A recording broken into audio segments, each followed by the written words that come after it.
Thank you, President. Man, you guys look awesome. And good morning to this 100th graduating class. This is a huge deal, and we're proud as hell of you. What a privilege it is for the member of the 69th graduating class to be meeting you at this moment, at this intersection where you find yourselves at.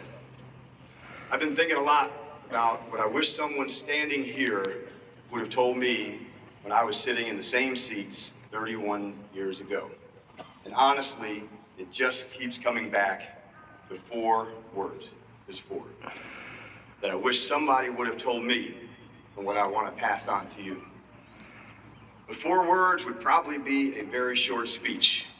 So I hope you can hang with me because I'm going to give you those 4 words, but it's going to take me a minute to get there. Cool? I'd like to start here. I know there's a lot of nerves filling up this stadium, and I truly feel them up here. I've become kind of an expert at feeling those nerves, whether it's in a locker room or sitting in Seagull Stadium at a really cool moment like this. All of you have a choice. You can chase those nerves as they lead you down deep rabbit holes where fear and anxiety over the unknown will take you over and be waiting, or you can turn those nerves into energy, man, and you let it fly.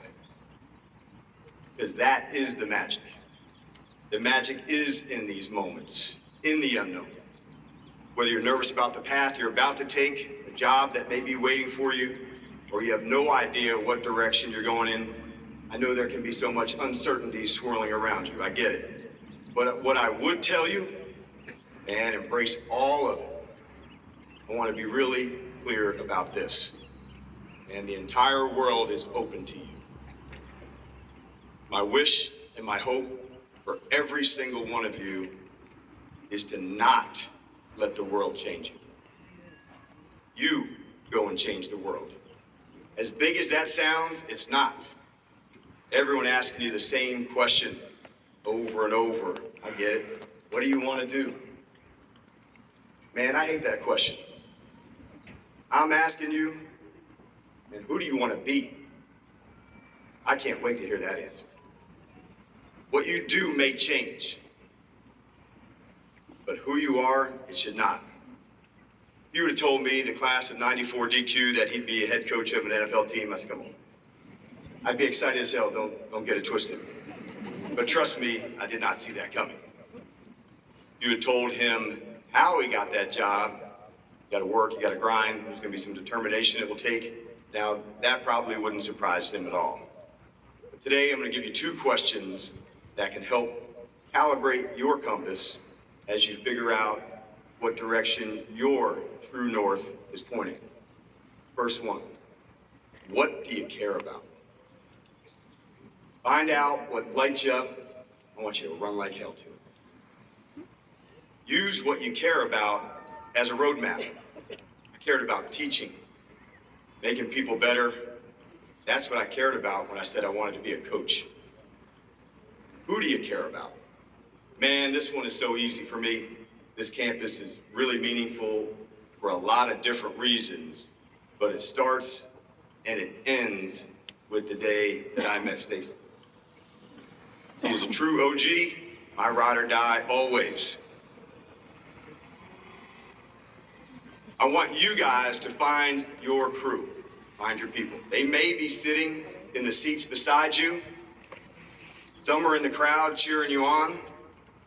Some you haven't even met yet, but trust me, they're out there waiting for you to change their life. And they're waiting also to change yours. When I got the job at the Commanders, I had said, we're not gonna be for everybody.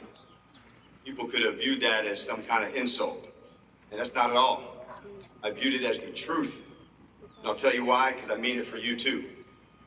You will also not be for everybody, but you will be for somebody. Talk about a whole lot of somebodies, and that's gonna be your crew.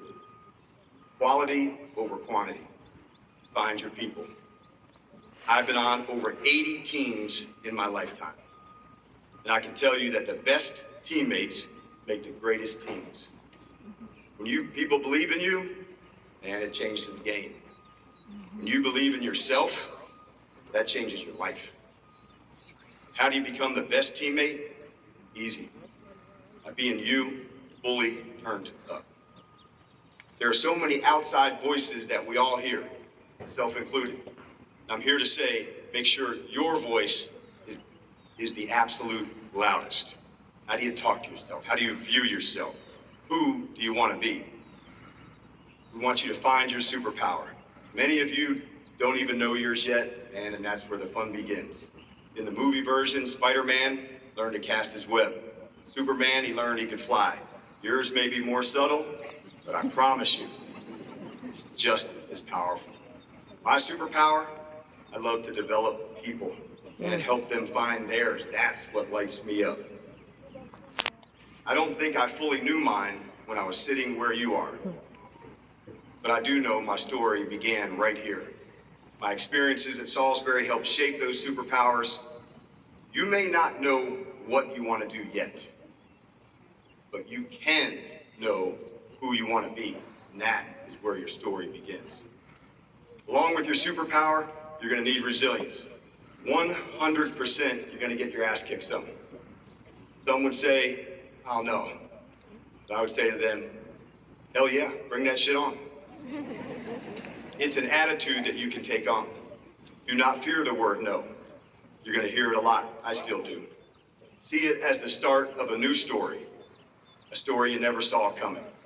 Rejection, and at times it will lead you to the most incredible places. Trust that. When I graduated here, I applied to 115 Division I football programs for a graduate assistant job. 115. You know how many interviews I got out of the 115? 0. None. Nada. Yeah, it may have changed my course, but I promise you, it didn't let it change the belief I had in myself. Not that I was going to become an NFL coach, that wasn't on the radar. But back to what I told you, what I really cared about, teaching and making people better. I want you guys to create your own definition of success. I love when people are responsible for their own self-determination. You've got to do the work. You got to go attack it. You got to go for it. There's nothing that I love more than doing really hard shit with good people. We say hard work like it can be a negative. That couldn't be further from the truth. And do that hard work. I want you to embrace failure. I mean it. Like, really go after it. Don't run from it. Run right to it. Because that's where the real lessons really live. I'd love to sit here and talk to you about winning a Super Bowl, but if I'm being honest, if I wanted to truly tell you what drives me and why I am the way that I am, I'd have to start by telling you about the pain of losing one. I wear it like a scar. But I also know my growth comes from that scar. Where I teach from comes from there. And I've got to embrace all of it. The loss of a game or the loss of an opportunity or a relationship or the loss of belief, that is where the gold is. And sometimes that lesson is even better than the opportunity would have been. I wish you all an abundance of success, but man, that also means I gotta wish you some really hard ass fights. Because that's where the growth is. Where you will learn and teach from, and your superpowers will absolutely, fully reveal themselves. Which leads me back to where we started and the 4 words I wish I was told when I was in your chair. And now I live by. So, ladies and gentlemen of Salisbury University's class of 2025, let it fucking rip. Yeah!